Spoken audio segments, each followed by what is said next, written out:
Flames of terror burned away everything in sight. The raging fire did not seem to stop at any cost. People were killed mercilessly, begging to no avail, as the shadows slaughtered everyone. The sound of swords cutting through flesh and the screams of the dying echoed everywhere. Amidst this intense battlefield, a man could be seen defending himself against another warrior of the shadows. As the sound of clashing swords intensified, the boy reminisced about the current situation. He was part of a clan called the Ragnar clan. It was a clan of warriors meant to guard the empire from foes and traitors alike. They were strong, quick-witted, and brave.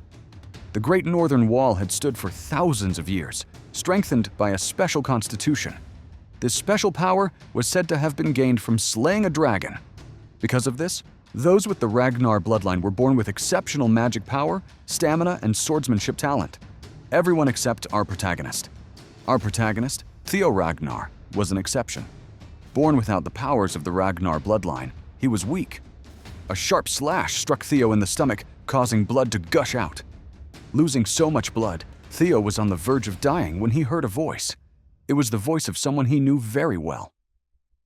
You, with no talent, cannot do much, even with effort and hard work. The figure closed the distance between them. As the mask was lifted, it was revealed to be none other than Theo's own master, Rondon. Rondon, said Theo. why are you… Angered by betrayal and confusion, Theo asked if his master had approached him to become his instructor, only to hand him over to the enemy. His Rose Palace and his people were all destroyed. But for what? Theo questioned Rondon in anger and confusion. He craved to know why this had to happen. Shash! The figure cut Theo's arm without hesitation, as if none of it mattered. He was ruthless. Theo screamed in pain, yet Rondon only sighed, asking if Theo was finding fault in him. He grabbed Theo by the hair, brought him closer, and told him that it was all his fault. Do you not see?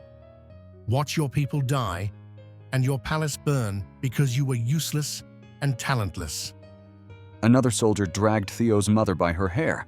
She was dead and silent, as if peacefully sleeping. Rondon forced Theo to watch the lifeless body of his mother on the ground, all because he was an imbecile of the Ragnar clan. All because he was weak and did not inherit the power of a Ragnar. He lost everything. Theo was the weakest. Rondon smirked as if everything was amusing.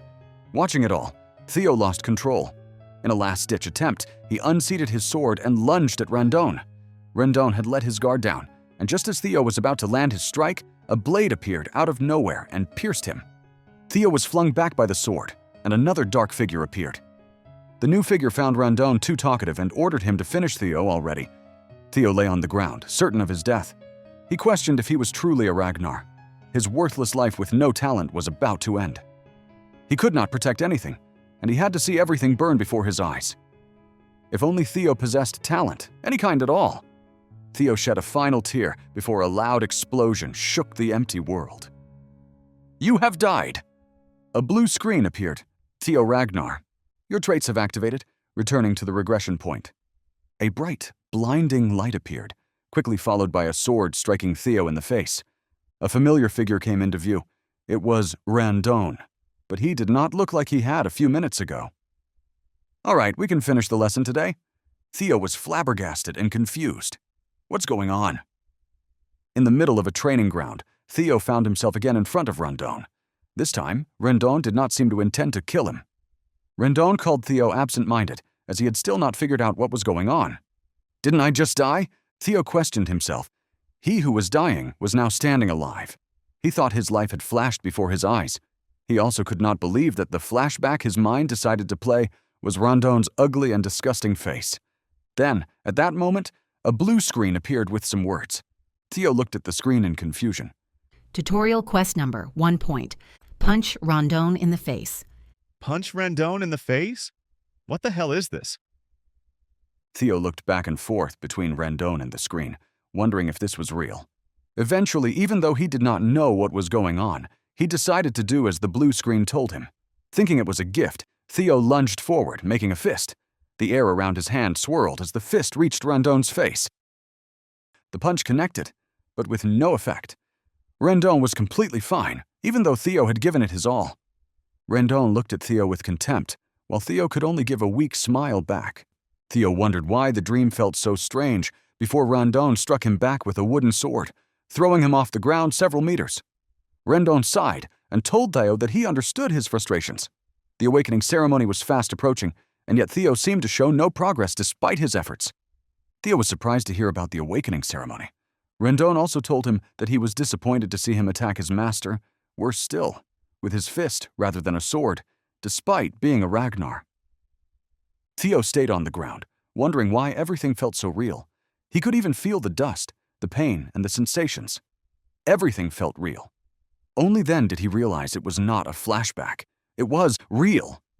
He had returned 10 years to the past, to when he was just 17, just before his awakening ceremony. Right then, the blue screen appeared again, congratulating him for completing the quest. As a reward, the Ragnar's talent inside him was to be activated. Theo's eyes flashed as he pressed yes on the blue screen.